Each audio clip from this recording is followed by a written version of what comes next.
शुरू करेंगे। अस्सलाम वालेकुम। आज हमारे रूबरू प्रोग्राम में जाने माने हमारे जमीयत उलमा हिंद कर्नाटक ज़िला बागलकोट के सेक्रेटरी मौलाना मोहसिन हमारे स्टूडियो में मौजूद हैं। आइए उनसे चंद सवालात करते हैं। अस्सलाम वालेकुम मौलाना। वालेकुम अस्सलाम। आज की जो कोरोना बीमारी जो दौर के अंदर बीमारी सिर्फ मुसलमानों पर आ रही है, क्या हर मज़हब के लोगों पर भी कोरोना बीमारी लग चुकी है? इसके बारे में आप क्या कहना चाहते हैं? देखो, जो बीमारी होती है उसका कोई मज़हब नहीं होता और लोगों को चाहिए कि इस बीमारी के वक्त में तमाम लोग मिलकर उसका मुकाबला करें। किसी एक मज़हब को टारगेट करना ये बहुत बुरी चीज़ है, ऐसे नहीं होना चाहिए। बल्कि जिस तरह इस देश को आगे बढ़ाने में हम तमाम का किरदार है, इस देश को आगे बढ़ाने में अपने साथ मुसलमानों के साथ हिंदू भाइयों का भी किरदार है। इस किरदार को आगे बढ़ाते हुए इसको आगे बढ़ाना चाहिए। जो लोग इस तरह कर रहे हैं वो लोगों की सोच है कि इस हिंदुस्तान के टुकड़े किए जाए, इस देश से मोहब्बत को ख़त्म किया जाए, भाईचारगी को ख़त्म कर दिया जाए। मज़हब के आड़ में नफ़रत फैलाने वाले लोग इस देश का कभी भला नहीं कर सकते। मैं इस बीमारी को बजाय किसी एक मज़हब का, आप देख रहे हैं एक कोरोना वायरस जब से आया है, जितने लोग उसमें 0 पॉइंट पर जितने मुसलमान भाई को भी हुआ है चंद, तो कई ज़्यादा हिंदू भाइयों को हुआ है। तो क्या आप इस मज़हब के आड़ में हिंदू भाइयों को इस कोरोना से जोड़ सकते हैं? हरगिज़ ऐसा नहीं हो सकता और ऐसा करना भी नहीं चाहिए। जिन भाइयों को हो रहा है वहाँ के आसपास रहने वाले उनके घर की खबरगिरी करें, उनको तसल्ली दें, इस तरीके पर अपने देश को आगे, इस देश का विकास करें। मैं यही बात तमाम भाइयों से कहना चाहता हूँ। तो ठीक है, ये बीमारी सिर्फ मुसलमानों पर नहीं बल्कि ये बीमारी सिर्फ जात वात देखती नहीं है, हर मज़हब के लोगों को अटैक करने की बीमारी है, इसका आपका कहना है? और आगे चलते हैं। इस चलते लॉकडाउन में पुलिस डिपार्टमेंट का क्या रवैया है और इस तरह पाबंदी लगाना ठीक है, आप इसके बारे में क्या कहना चाहते हैं? मैं अव्वल तो मुबारकबादी पेश करता हूँ पुलिस डिपार्टमेंट के लिए, जो अपनी जान को हथेली में रखकर 24 घंटों लोगों की सुरक्षा की व्यवस्था कर रहे हैं। और जितने भी हेल्थ डिपार्टमेंट और जितने भी म्यूनसिपालिटी के कारपोरेटर इसमें काम कर रहे हैं, मैं तमाम को मुबारकबादी पेश करता हूँ। इसलिए कि इस वक्त पुलिस डिपार्टमेंट की सबसे और हेल्थ डिपार्टमेंट की इसमें बड़ी कारकर्दगी है। देखो, इस वक्त हम तमाम के लिए कहा गया कि अपने घरों में रहो, सुरक्षा रहोगे, और पुलिस डिपार्टमेंट हमारी हिफाजत के लिए चल रहा है, फिर रहा है। और सुनने में आया कि बाज़ जगहों पर पुलिस डिपार्टमेंट के चंद नुमाइंदों को भी इस बीमारी ने लपेट लिया। वो तो हमारी व्यवस्था करने के तमाम चीज़ों को पेश नज़र रखते हुए उन्होंने व्यवस्था की, लेकिन क्या करें, मुकद्दर में उनके था। ये ऐसी हालत चल रही है और पुलिस डिपार्टमेंट की तरफ से हमें दबाव पड़ रहा है, तो उनका कोई ज़ाती दबाव नहीं है। इस वक्त उन पर प्रेशर है कि लोगों को कंट्रोल करना सबसे बड़ा मुद्दा है। 2-4 लाठियाँ जो आम चलने वाले सड़क पर पड़ जाती है तो जो उस बात पर नाराज़ ना हो, तो ये सोचें कि हमारा जान बचेगी तो ही नेमतें हम खाएंगे। जान बची लाखों पाए, जब जान ही हथेली में नहीं रहेगी, जिस्म में नहीं रहेगी, फिर जो हमारा ज़िंदा रहना तो लामहाल है। इसलिए उस डिपार्टमेंट का भी हम एहसान माने और हमें भी यही कहा गया कि जो लोग लोगों का एहसान नहीं मानते वो इंसान कहलाने के लायक नहीं है। तो इस पुलिस डिपार्टमेंट का भी हमें शुक्र अदा करना चाहिए, क्योंकि कोरोना वायरस जैसी बीमारी कंट्रोल करने में उनका अहम भूमिका भी है। ठीक है, आगे बढ़ते हुए, इस वक्त कोरोना वायरस जैसी बीमारी के हालत में मीडिया का क्या रवैया होना चाहिए था और क्या हो गया, इसके बारे में आप क्या कहना चाहते हैं? मैं सोचता था और समझता था कि मीडिया अपने देश को आगे लेकर चलने की कोशिश करेगी और मीडिया उन चीज़ों को दिखाएगी कि जिसे देखकर पॉलिटिकल लोग देश को आगे बढ़ाने का, विकास के बारे में सोचेंगे।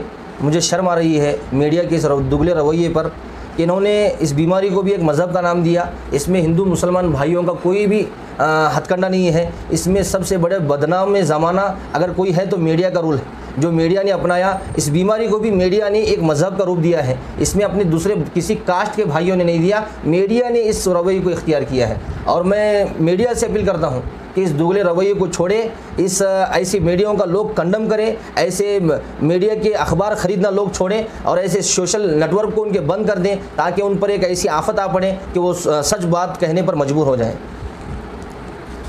आपसे मालूम पड़ता है कि मीडिया वाले ये कोरोना वायरस जैसे बीमारी के हालत में भी ये झूठ सच में बदल कर, सच झूठ में बदल कर जो लोगों को गुमराह कर रहे हैं। इससे आगे चलते हुए, कोरोना वायरस हिंदुस्तान में सबसे पहले कहाँ आई, कैसे आई और क्या तबलीगी जमात पर देश की मीडिया तबलीगी पर आरोप लगाना क्या ठीक है? आप इसके बारे में क्या कहना चाहते हैं? देखो, कोरोना वायरस कहाँ से आया इसके मुतालिक तो कुछ कहा नहीं जा सकता। ये वबाई मर्ज़ है। हो सकता है जो हवाई अड्डे शुरू थे लॉकडाउन से पहले, वो चाहिए था कि पहले बंद कर, जो भी नज़रियात, जो भी चीज़ें इख्तियार करनी थी वो अलग बात है। अलबत्ता इसे मरकज़ से जोड़ना, वहाँ के नुमाइंदों से जोड़ना, अब वो जो चैनल उस वक्त वर्गला रहे थे मरकज़ के नाम पर, उन्हें अभी तो शर्म आ रही है। माशाल्लाह अक्सर पूरे के पूरे अक्सर 99% लोग पूरे नेगेटिव पर हैं। अच्छा। कोई एक फ़र्द भी जो है पॉजिटिव पर नहीं है।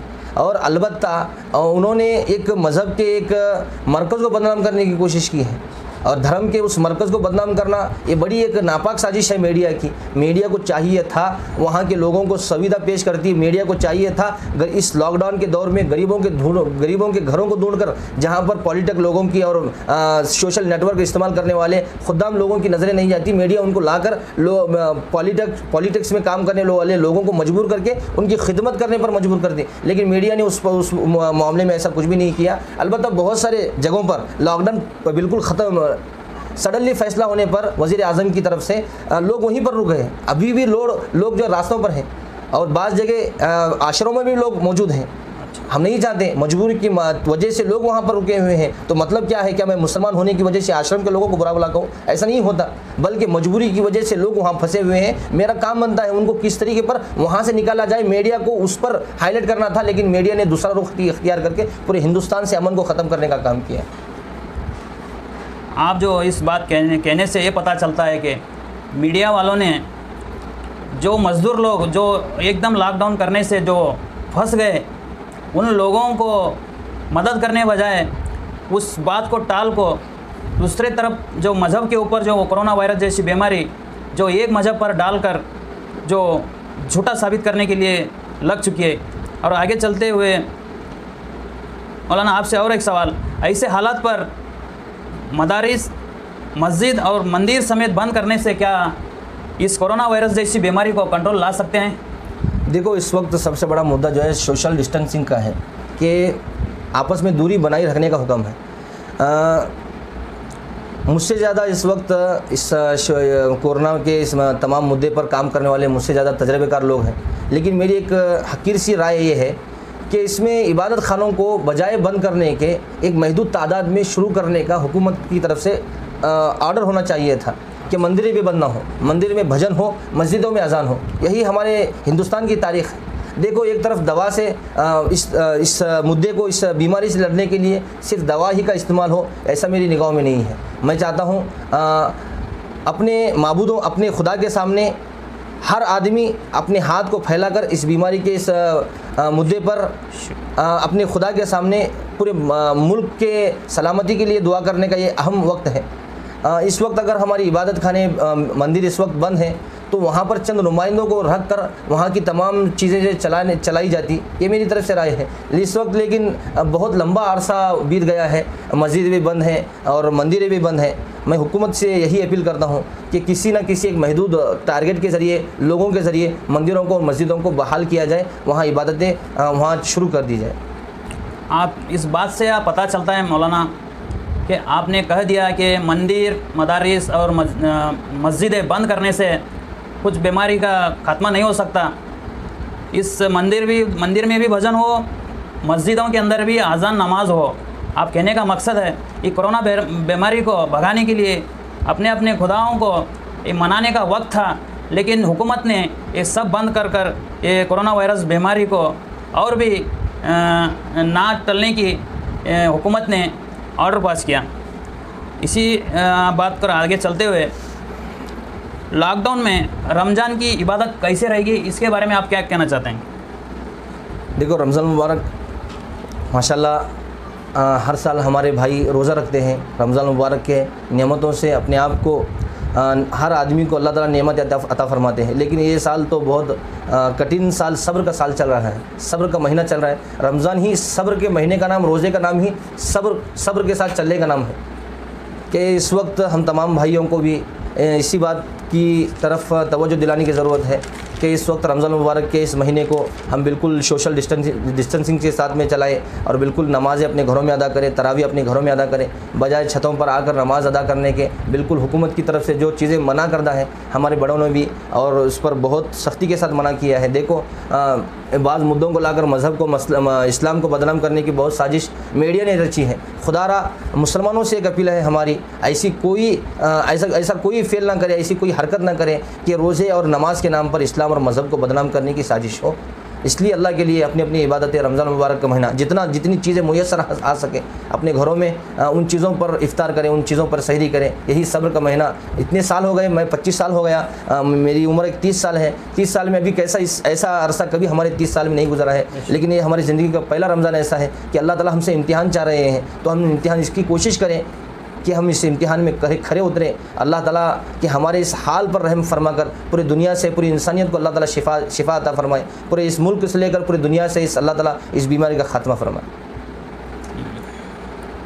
इस बात से पता चलता है रमज़ान की इबादतें जो गए रमज़ान में इबादत करे थे, इस वक्त इबादत वैसी इबादत नहीं कर सकते, क्योंकि ये जो कोरोना वायरस की बीमारी के दौर के अंदर, जो लॉकडाउन के अंदर, जो घर में ही तरावी, घर में ही इफ्तार और घर में ही बाकी नमाज़ां पढ़ने की, आप इस बात को सहमत हैं?